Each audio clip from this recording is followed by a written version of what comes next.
Pain was never meaningless. In the Middle Ages, pain was not seen as a problem to eliminate. It was something to understand, something to accept, something to endure. There were no painkillers as we know them, no anesthesia, no clear line between suffering and healing.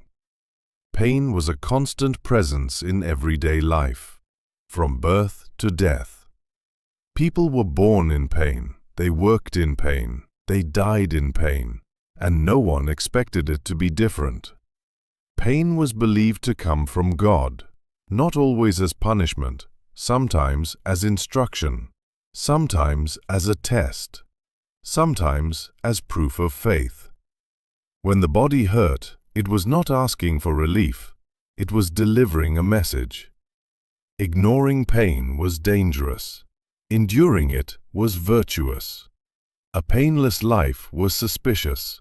Suffering meant meaning. Childbirth was agony. Women screamed, bled, and often died.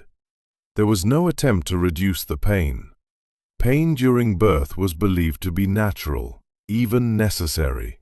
It was tied to sin, to Eve, to God's design. A woman who endured childbirth without complaint was praised. Pain proved obedience. Pain proved worth.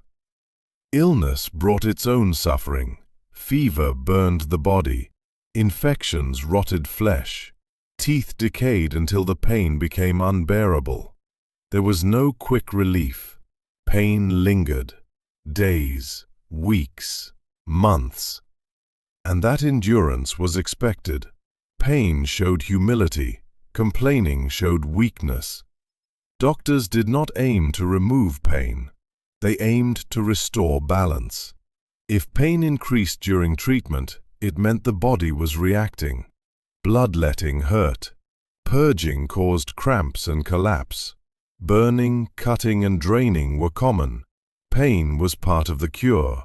If a treatment did not hurt, it was often distrusted. Surgery was brutal. There was no anesthesia. Patients were held down. Limbs were cut while fully conscious. Screams filled rooms. Speed mattered more than precision. Survival depended on how much pain the body could endure. Those who fainted were considered weak. Those who survived were admired. Pain separated the strong from the fragile. The Church gave pain deep meaning. Christ suffered, so humans must suffer too. Pain brought believers closer to God. Saints were admired for how much pain they could endure. Self-flagellation was practiced openly. People whipped their own bodies until blood flowed. Pain was purification. The flesh had to suffer so the soul could be saved. Refusing pain meant refusing God's will. Pleasure was dangerous. Comfort weakened faith. A soft body led to a soft soul. Monks slept on hard surfaces, fasted for long periods, denied warmth and rest. Hunger and pain were tools. They shaped discipline. Pain also controlled society. Punishments were public and painful. Whippings, brandings, mutilations. Pain was meant to be seen. It taught obedience. It reminded people of authority. A criminal's suffering was a lesson for everyone watching. Justice hurt on purpose. Even everyday work destroyed the body. Farming broke backs and joints. Blacksmiths burned their skin. Builders fell, crushed bones, and kept working. Pain was normal. There was no language to describe chronic pain as a condition. It was simply life. Children learned early not to cry. Pain was not comforting. It was formative. Those who endured pain quietly were respected. Those who complained were shamed. The body was expected to obey. Pain was a reminder that the body was weak, temporary, sinful. It had to be controlled, endured, punished. And yet, pain was not always feared. Sometimes it was welcomed. Pain meant survival. Pain meant you were still alive. Pain meant God had not abandoned you. To feel nothing was worse, because numbness meant death or damnation. Pain shaped how medieval people saw themselves. Their bodies were tools. Their suffering was proof. And this belief followed them everywhere, into illness, into work, into faith, and into death. Relief from pain was not always trusted. Anything that dulled suffering was seen as suspicious. Pain existed for a reason. Removing it too easily felt like defying God's design. Herbs that numbed the body were used carefully. Too much relief was dangerous. It could hide illness. It could weaken the soul. Some believed that avoiding pain robbed a person of spiritual growth. A body that did not suffer could not learn.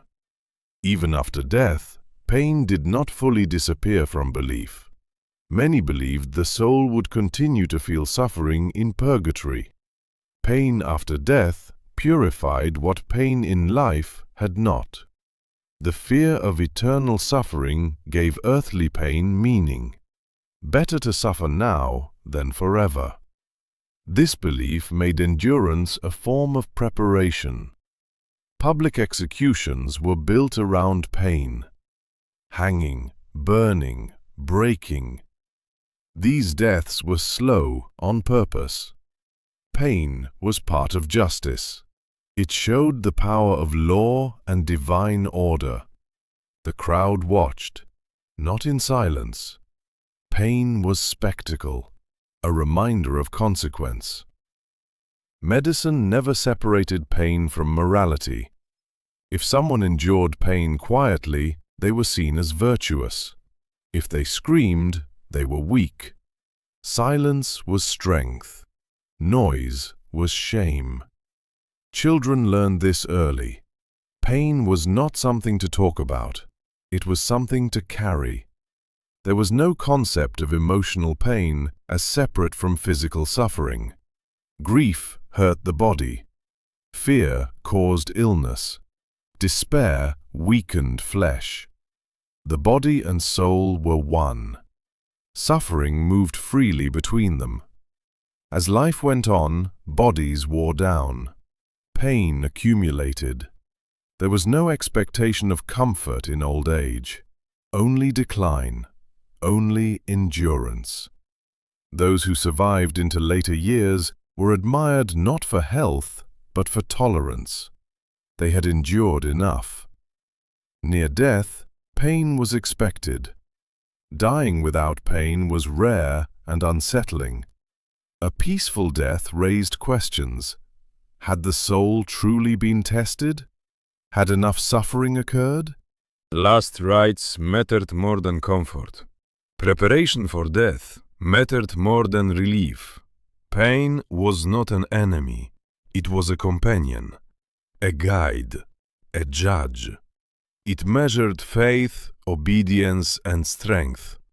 It shaped character. It controlled behavior. It gave meaning to chaos.